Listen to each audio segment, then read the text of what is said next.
आपलं चॅनल मुळात विद्यार्थ्यांना शिकवण्यासाठी आहे, पण आपल्याकडे येणारा विद्यार्थी वर्ग शेतकऱ्यांचा आणि कांगणे सर काही सोन्याचा चांदीचा चमचा घेऊन जन्माला आले नाही।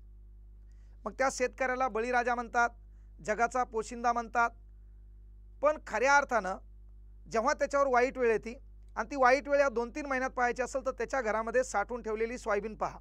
मोठ्या पुरीचं लग्न आले, कमी भावामध्ये त्याला सोयाबीन विकावी लागली, मग तो तुम्हाला काहीच मागत नाही, फक्त तो जे कष्ट करतो त्या कष्टाचा योग्य मोबदला तुम्हाला देता आला पाहिजे। ज्या व्यवस्थेमध्ये बसलेले सर्वच भिकारचोट आहेत त्यांना विनंती आहे, केवळ मतदानाच्या उक्ती एक मतदान मिळवण्यासाठी आपण ज्या शेतकऱ्याच्या घरासमोर भिकाऱ्यावानी बेजार होतो का, तर आता राजा होऊन त्याला लाता मारण्याचं काम करू नका। आताही त्यांच्यामुळे तुम्ही सत्तेत बसलात म्हणून तुमचं पहिलं काम आहे की काल परवा तुम्ही निर्णय घेतात की उद्योगांना तुम्ही 24 तास लाईट देणार आणि शेतकऱ्यांना 8 तास देणार। तो काहीच मागत नाही, फक्त त्याच्या कष्टाचा योग्य मोबदला त्याला द्या। तो तुमच्यापेक्षा मनानं धनानं श्रीमंतच आहे, कळलं का?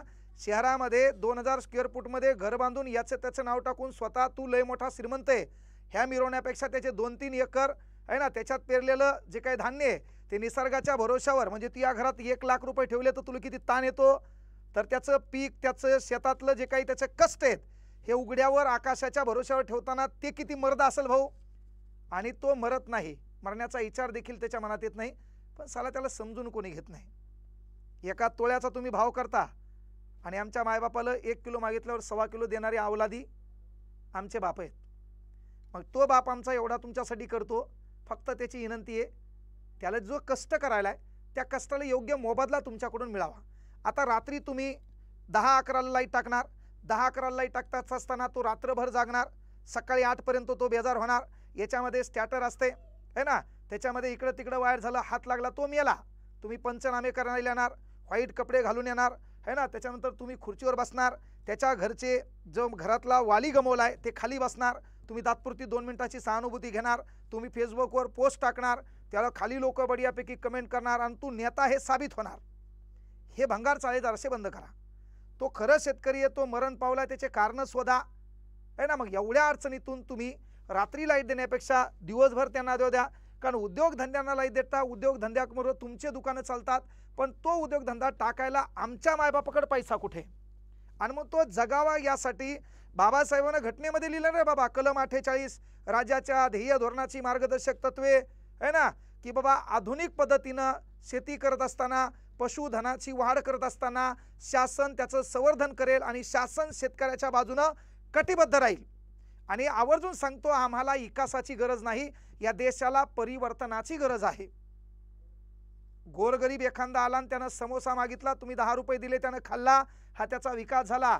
उद्या पुन्हा त्याला भूक लागणार आहे, पुन्हा त्याच्या पोटाचा प्रश्न निर्माण होणार आहे, तर अजीवन त्याला एखादा उद्योगधंदा उपलब्ध करून द्या, जेणेकरून त्याला त्याच्या रोजीरोटीचा प्रश्न काय होईल, निराकारणी लागेल, ते आपल्याला करायचे। मग या देशात दुष्काळ पडला, पाऊस जास्त झाला, ओला दुष्काळ पडला, कोरडा दुष्काळ पडला, शेतकऱ्यांना कर्ज मागावं लागते आणि ते तुम्ही देता, हा झाला विकास। पण इथल्या बळीराजाला, इथल्या जगाच्या पोशिंद्याला कर्ज मागण्याची वेळच येणार नाही। ही व्यवस्था निर्माण करणे याला म्हणतात परिवर्तन, ते तुमच्याकडून अपेक्षित आहे। तुम्ही कधी करतात याची मात्र आम्ही वाट पाहिलो। महात्मा ज्योतिबा फुले यांनी 1882ला नगरसेवक होते भारतातले पहिले, त्याने 1882ला ब्रिटिश गव्हर्नमेंटला हंटर कमिशनकडे पत्र लिहिलं होतं, त्याच्यात सांगितलं होतं पहिल्यांदा शेतकऱ्यांना काय करा, तलाव बांधा, बंधारे बांधा, केटी बांधा आणि त्याच्यातून शेतकऱ्यांना पाणी पुरवठा उपलब्ध करून द्या, त्यांना ऊर्जा साधने उपलब्ध करून द्या। त्या काळी म्हणलेत त्यांच्या शेतामध्ये जे पीक आहे त्या पिकाची नासधूस जनावरं करतात, म्हणून त्या शेतकऱ्यांना बंदुकीचे परवानगी द्या। त्या बंदुकीची परवानगी त्यांना का पाहिजे होते, तर तुमच्यासारखे गिधाड माजलेत, येणाऱ्या काळात येळ आली तर तुमच्या मागे ते रुमणे घेऊन लागतील, बंदुकी तर त्याच्याकडे नाहीत, ही वेळ पण तुमच्यावर येईल, म्हणून तुम्ही चांगले निर्णय घेणं सध्याच्या काळात गरजेचं आहे। हे महात्मा फुले यांनी सांगितलंय हंटर कमिशनकडे है ना। ड्यूक ऑफ कॅनॉट आपल्या भारतात राजपुत्र इंग्लंडचा 1888ला भेटायला आलता, तेव्हा महात्मा ज्योतिबा फुले नगरसेवक होते, सूट कोट बूट घालून गेले नाही, कळलं का? त्यांनी गुलाबी जॅकेट घातलं नाही, त्याने काळं जॅकेट घातलं नाही, त्याने लाल जॅकेट घातलं नाही है ना, आगलं वेगळं काही नाही, ते शेतकऱ्याच्या पारंपरिक वेशामध्ये गेले है ना। धोतर मळालेलं, अंगावर मळालेला रुमाल, नेहरू शर्ट आणि गांधी टोपीच्या पोशाखात महात्मा ज्योतिबा फुले भेटायला गेले। मग शेतकऱ्याप्रती नेत्यामध्ये ते आत्मीयता आणि ते विचार पाहिजे, तेव्हा कुठतरी तो शेतकरी जगणार आहे। पण प्रत्येक जण एकदा मही पोळी भाजलेली आहे, मायादुडीत पोळी आहे, मी समाजाला लात मारायला तयार आहे। ही वेळ बदलणं गरजेची आहे, कारण एखाद्या स्टार्टरला हात लागला आणि तो मरण पावला तर त्याच्या घरात मोठी पोरगी लग्नाची राहिलेली असती, लहान लेकरं शिकताना अनेक अडचणी असतात, बाप तो कुठेही काय करेल, सावकाराकडून पैसे घेरेल आहे ना, काही करेल, सावकाराकडून पैसे घेऊन कसतरी घर चालवेल। पण तो एकदा गेला की त्या माय माऊलीला कोणाकडे पाहावं, कोणाकडे उसणं मागावं, घर कसं चालवावं असे लाख प्रश्न निर्माण होतात। आणि ज्या घराचा वाली जातो त्या घरावर वाईट नजरा ठेवायला भिकारचोट जातीमधले लोक टपूनच असतात। पण विनंती आहे, हे 24 तास उद्योगांना देण्यापेक्षा, उद्योगधंद्यांना वीज देण्यापेक्षा शेतकऱ्यांना द्या। गावाकडे आता हरभरा असेल आहे ना, गहू असेल तर यावेळेस त्याला पाणी लागते, ऊस असेल, आणि याच्यातून जर तुम्ही हा वीज पुरवठा त्यांना 7-8 तास दिला, तो रात्री दिला, त्यांना जागायचं आहे किती वेळ? म्हणजे सध्या या देशामध्ये सर्व आरामात आहे ना, बढियापैकी 2-3 टाइम खाऊन बढियापैकी ठराविक वेळेत ठराविक झोपत असतात। मात्र या देशामध्ये 2 लोक हा देश जागवण्यासाठी, हा देश जगवण्यासाठी जागे असतात, ते म्हणजे या देशाचा जवान आणि या देशाचा किसान। पण तोही एवढे कष्ट करून त्यालाही चांगली झोप लागावी यासाठी त्यानं जे कष्ट केले, त्यानं जे मेहनत घेतली, त्याच्या पिकाला तुमच्याकडून योग्य भाव मिळावा, त्याच्या कपड्यावरून, त्याच्या राहणीमानावरून, त्याच्या बोलीभाषेवरून त्याची या महाराष्ट्रामध्ये अवहेलना होऊ नये, त्याचाही दर्जा, त्यालाही जो त्याचा मान सन्मान आहे तो तुमच्याकडून मिळावा। आणि तो मान सन्मान मिळवण्यासाठी फक्त जो भाव आहे तो तुम्ही योग्य द्या।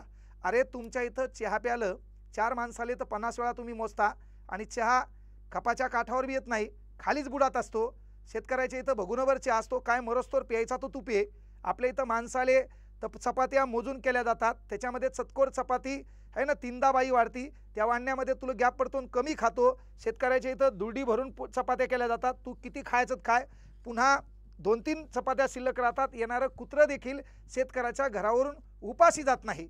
मग त्यांच्याकडून एवढं दानत्व असेल तर तुमचं काम आहे फक्त त्याच्या जे काही भाव आहे तो योग्य द्या आणि त्यांचा सन्मान करा। जरासं हे इजेचा जो काही मुद्दा आहे, दिवसात त्यांना वीज पुरवठा देण्याचा प्रयत्न करा, जेणेकरून साप असेल, इचुकाडा असेल त्याचा त्रास त्याला होणार नाही। आणि तो जर गेला तर त्याला दोषी तुम्ही आहेत। केवळ आत्महत्या करणाऱ्या शेतकऱ्याची यादी वाचून दाखवू नका, तिथं सहानुभूती म्हणून भेट देऊ नका, आणि त्याच्या पोस्ट फक्त फेसबुकला टाकू नका। तो जिवंत आहे तोपर्यंत त्याला मदत करसाल एवढी माफक अपेक्षा सध्या आणि याच्या अगोदर जे बी सरकार आणि पुढे जे बी सरकार येईल त्या प्रत्येक सरकारला विनंती आहे। मायबाप शेतकरी जगला पाहिजे, त्याचा सन्मान झाला पाहिजे। धन्यवाद।